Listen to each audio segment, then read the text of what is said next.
everyone, Cheri here from Orchard Corset. Welcome to our Spring Blogger Invitational for 2014. Orchard Corset is thrilled and honored to have with us this extremely talented panel of ladies here at Orchard Corset headquarters in Wenatchee, Washington. Returning to the panel is Lucy from Lucy's Corsetry. Lucy describes herself as a long-haired, piano-playing, corset-loving, health-obsessed nerd.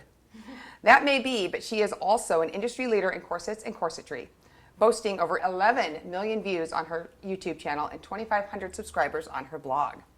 Joining Lucy this year, we have world-renowned blogger Cora Harrington, founder and chief editor of the Lingerie Addict. Cora's blog receives over 200,000 visits each month and has been referenced in Vogue Italia, CNN, Fox News, Time, and Today. Lucky for us, Cora hails from just across the Cascade Mountains in Seattle. Rounding out our premier panel of experts today are corset authorities, literally.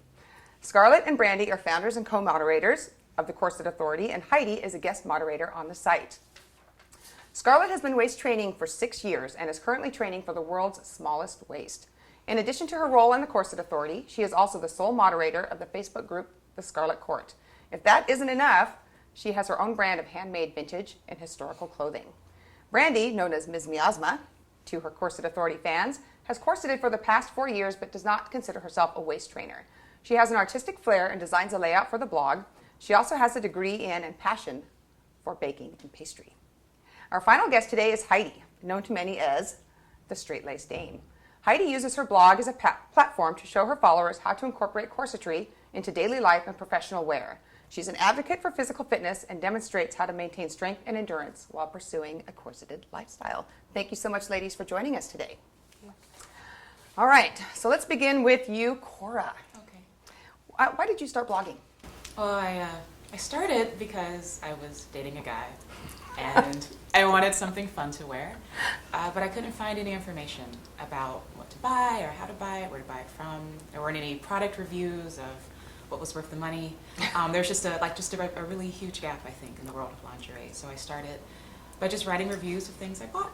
I started off as a stockings blogger. I was stockings addict at first. Then I changed to stockings and lingerie blog, which was an awful and now I'm the lingerie addict. I've been the lingerie addict for about 4 years now, I think. Wow. So my site is really just all about giving women the best information that we can to help them make the right buying decisions. Good choices. And about making lingerie accessible to women, no matter what their background or lifestyle or income or age or any of that is. Awesome. Excellent. Brandy, what about you? What brought you to blogging? So it actually started when me and Scarlet and another girl, Kitty, were talking one night, and we were just really fed up with how much misinformation there was, especially throughout the Tumblr tags, because people would just mistag and just would not listen, and they didn't know anything about what were corsets and what were not, and we just really wanted to be able to educate people and make sure that they were aware of how to safely corset. And when you're trying to waist train in something that's not safe at all, we just didn't want anyone to hurt themselves or just anything where they needed help and had nowhere to go, because at the time, I think it was a little bit before Lucy got on Tumblr or was really active on Tumblr, so there was really no other good blogs just giving out information for people, so we just wanted to become that blog. For that social media outlet. Yeah. Nice. What about you, Lucy? What brought you to starting a blog? Well, I started on YouTube, as you know. Right. And I was doing that for about 1.5 years before people were really asking me, do you have a website? And I didn't at the time. YouTube was my main medium. I was used to teaching as a TA in front of classes, and I knew that making slides and giving out notes in addition to talking and speaking in front of them and doing demonstrations was very helpful for them. So finally I was convinced to make a website, and I started posting blog versions of all of my videos there. And that actually turned out to be a very good idea, because people who, English weren't their first language, they would just be able to go onto my website and use Google Translate so that they can get the same information no matter what language they speak. Oh, interesting. Yeah, you can't do that with a video. Can't Google Translate video. Not very well. So, Scarlet, where do you get your blog topics from? A lot of it is just, general information, like frequently asked questions. We'll have a blog post talking about, how to season a corset and things of that nature, and then those are all archived. And then new content pretty much just comes up as questions are asked. If I notice like the same questions being asked, I'll make a post. Or if situations arise in the community, like if some information regarding a certain brand comes out that I feel is really detrimental, if anyone were to attempt to purchase from that brand or something of that nature, if there's really vital information that I feel needs to be shared, then we'll make a topic discussion about that and archive that as well, so that most of our blog topics you can definitely search through our archives a lot easier than because everything is tagged and separated by the topics. So it's just mostly what comes up just through living in corsets and talking to people in the community. Where you see the needs are. What about you, Lucy? Where do you get your blog topics from? When I started out, I had two main other websites, I think, that I took inspiration from, romantasy.com and also Stay-Laced. And those were pretty much the only two websites that were, really information, they were informative. However, I found that sometimes they weren't well organized or accessible, and sometimes they didn't answer questions that I had, kind of being almost a younger generation corseter. And so whenever I thought, wow, like, I really wish I had information on this topic, on this subject, then I basically took my own inspiration from that. I did my own research, I pulled that information together, and I made my own blog that was, I guess, targeted towards, a younger audience. And anytime I get the same question either like 5 times or more, and I make a note to write it down, because if there are 5 people like actually willing to ask me about it, there's probably 500 people who they've thought about it but never really thought to ask, or they're too shy, or maybe they didn't even think of it before. Right. It's easier to answer it once than to have to answer it 15 times. What about you, Cora? How do you choose your blog topics? I mean, you talked a little bit about that already, but I would say three main ways. The first, like Lucy, things I've always wanted to read about, but there just wasn't the information there. I often write about those topics, and that was why I started blogging, because I wanted certain information and it wasn't there, so I did the research myself. The second way, I have 6 writers. I have a team of 6 writers that I'm wanting to expand even more this year, and they come up with their own topics, they write their own pieces. We do have a corsetry expert on the site, Marianne Faulkner, who's based out of San Francisco. So we get a lot of questions and information that way, just from my team writing about their own experiences. And then also, like you, we answer reader questions. So if a reader says, hey, I'm really wondering where to get this, where to get that, how to buy this, we'll do a blog post that addresses those, because just like you said, if one person is asking, there's another 100 or another 1,000 who want the same information and just they aren't afraid to can't find ask. it. Yeah. Wow. So Heidi, what brought you to corsets and corseting, and why do you corset? I mean, what kind of brought you into this whole community in the first place?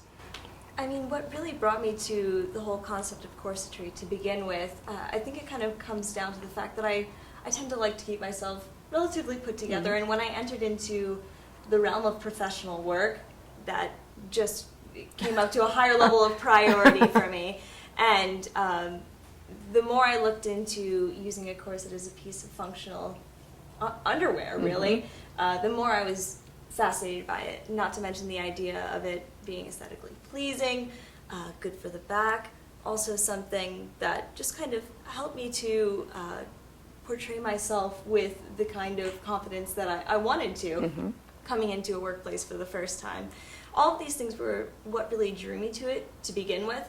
What actually led me to take the plunge into corsetry came when my husband decided that he was going to purchase a pair of custom-made leather boots. And I looked at the receipt and I said, well, that's how much I'm going to spend on a custom corset.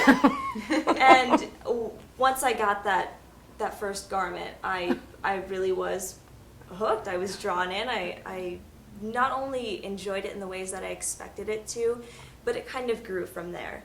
It became a lifestyle for me in a lot of ways. I mean, I had to learn how to eat a little bit more healthfully, because it really just requires a little bit more diligence in how you move, how you feed yourself.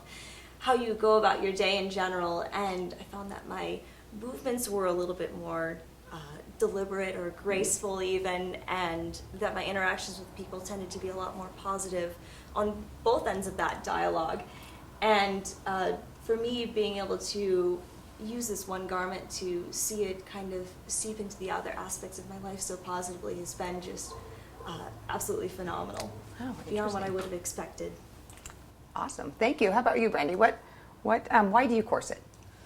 Well, I do it for different reasons. I that's just good. think it's really fun, and I really like pushing how different I can make my proportions, because I already have a pretty dramatic waist-to-hip ratio, but I just like pushing it and seeing how much further I can go. And just with off-the-rack stuff, I can go like a pretty good amount just because of my size, and I just think it's really fun. I really like dressing up and wearing it as outerwear. I'm not so much one of the people who stealths a lot. I like dressing up. You're not a closet corseter, huh? You're an out there corseter. So being bloggers, a lot of you, this sort of gives you a platform, right? So if you had any social issues that were near and dear to your heart, this would be a great place for you to be able to vent those. And I know that Cora in particular has used her blog for that. Why don't you talk a little bit about that, Cora? Oh yeah, absolutely. As I said earlier, it's really important to me that the Laundry Addict is a resource for all sorts of women. Not just in terms of say size, dress size, waist size, bra size, what have you, but also age, ethnicity, income, sexuality, gender identity. All of that, I think, is important. I think it's very important to have a space that's not only welcoming to all kinds of women, that's also safe for all kinds of women. So, for example, the Laundry Addict is a body snark-free zone. You can't come to my website and say awful things about people's bodies. You're just not welcome. Lots of other websites that do that. That's part of why we have so many columnists, for that diversity of perspective. And we also take a very deliberate stand on certain issues, such as ethnic diversity in the laundry industry. There isn't a lot, as I'm sure you know. Right. Mm-hmm. Age diversity in the laundry industry. Most models tend to be young. Size diversity. Even topics like ability and disability, showing more visibly disabled models, or models who are known to have a disability, even if it's invisible. And that's just all part of making, and not just my site, but also working to help make the industry itself more inclusive. Include awareness. Excellent. So, Scarlet, you've talked about how you're looking to have the world's smallest waist. You're looking towards that. Where else? What else do you see about yourself in 5 years? Where do you see yourself in 5 years? If all goes well, I will become a renowned corset maker. I've actually started doing all the research required and practicing to make them, and hopefully the projected goal is by next year, slowly making custom corsets. It was kind of inevitable that I would end up in that field. As I've been sewing, it's always been historical reproduction, and I started altering corsets, and so currently I have several clients who have sent me their corsets to be altered, as off the rack doesn't always fit everybody. And as I started altering corsets, I was like, if I can take a corset apart, I can put one together. So I started learning the construction that requires, to do all of that. And so hopefully in 5 years, I'll have established myself as a reputable corset maker, and that's my goal for That other people here can blog about. Yeah. So, Lucy, what are your goals as a blog? You've talked about this a little bit. So, is this mostly about information for you, or is this also fun? Do you enjoy writing? I do enjoy the writing part. I do enjoy interacting with people.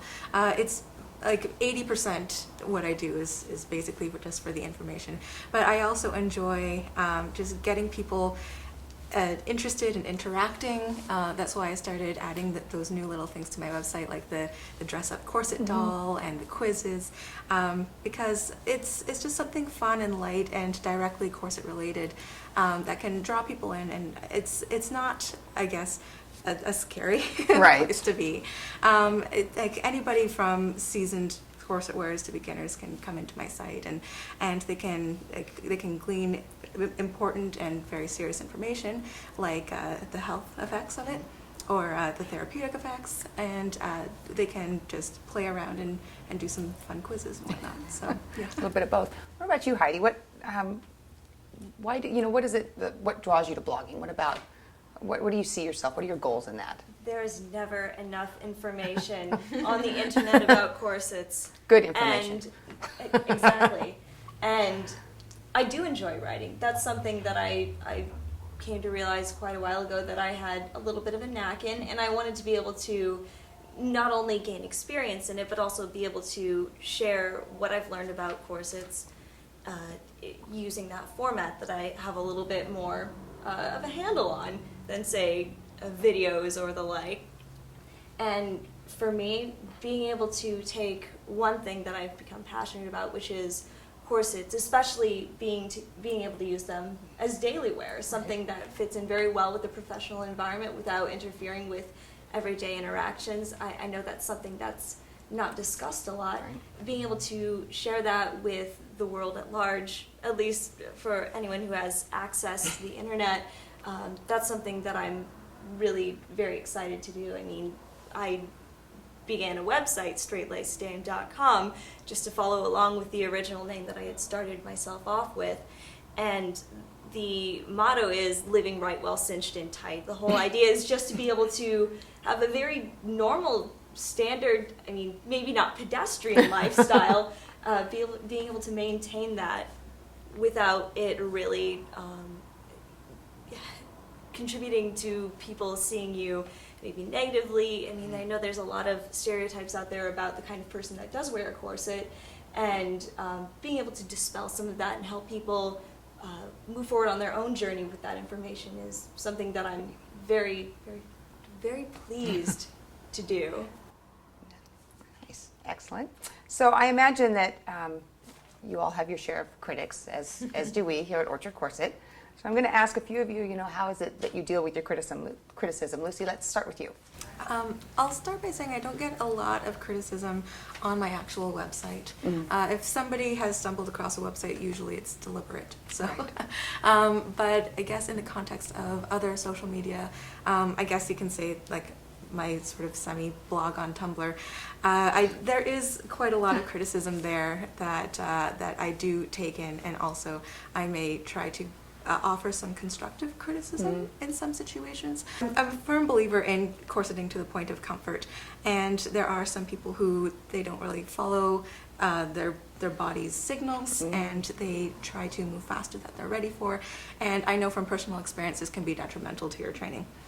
Because then you might end up with some sort of injury and you have to back off for a while.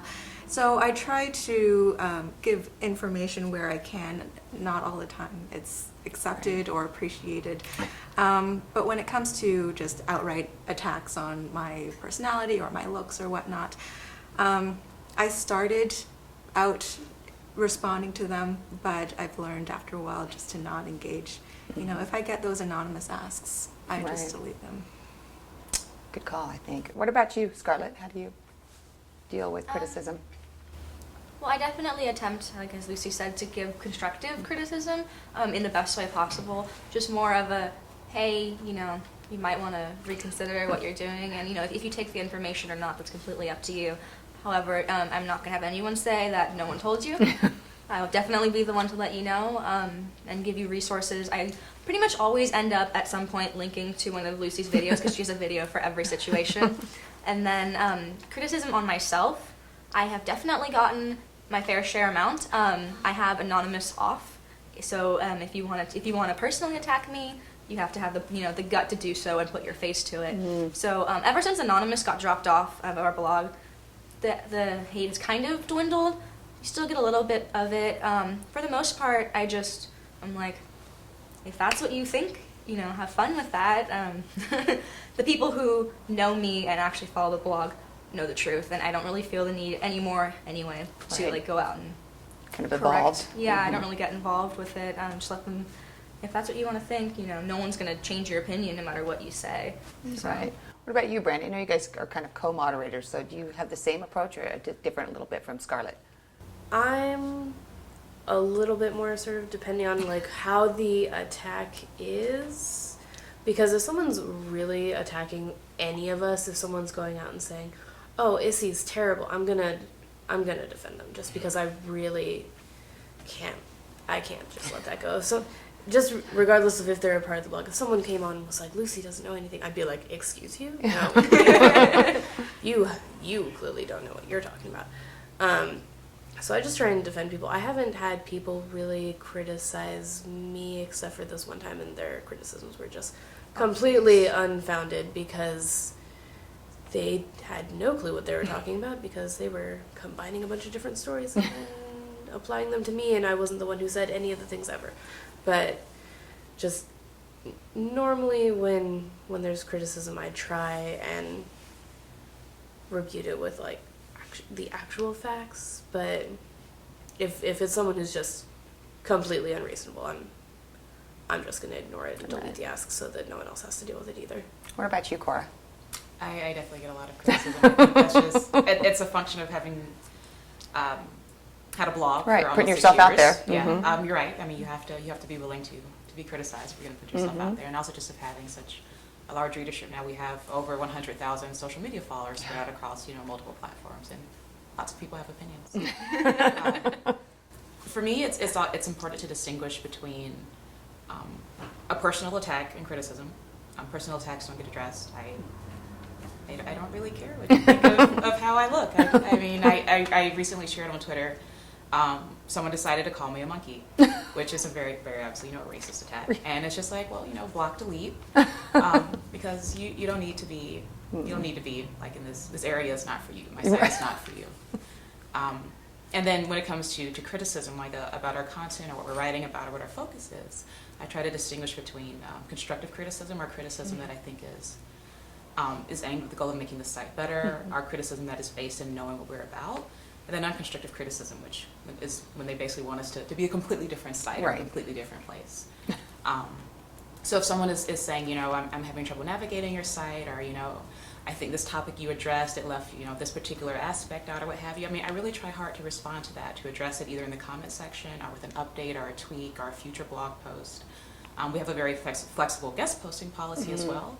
So, I mean, I had someone actually write a blog post that disagreed with one of my articles, and I thought it was important to have that there because she made a number of valid comments on what I had to say. But if someone is saying, well, you should be a completely different type of blog, well, we're not going to be. So, I mean... Then you'd ask them to start their own blog, and they Right, can do I that. think you should start your own blog, or find a blog that's a better fit for you, because everyone can't be everything to everyone. Right. It's important to have, dedicated corsetry bloggers and Tumblr bloggers and people talking about how to incorporate courses into your lifestyle. And my site focuses more on the fashion end of things. And if that's not what you're looking for, well, that's fine, that's fair. But I mean, you should find the place that is a good fit for you. And so that's how I approach it. Nice, excellent. So our final question today, as most of us know, there's been a dramatic increase in corsets and corseting and waist training. It's definitely a trending circumstance in not only in America, but I think worldwide. And I just was curious about your thoughts on that. Why don't we start with Brandy? Why don't you? So I actually think it's really cool that it's trending, but only when people are buying good quality stuff. Because if they're like, oh no, I bought this corset and it was $7 and dangerous to wear, I'm like, it's cool that you like corsets, but you're gonna probably hurt yourself if you actually try and get a reduction in that. If you're just wearing it out to a club or to a party, that's perfectly fine. Go ahead and do that. But if you are trying to be like, oh yeah, no, and I'm gonna get a 10-inch reduction in this, it's like you're gonna really, really hurt yourself, and then you're gonna get mad at corsets and just think that they're all terrible because you didn't research it.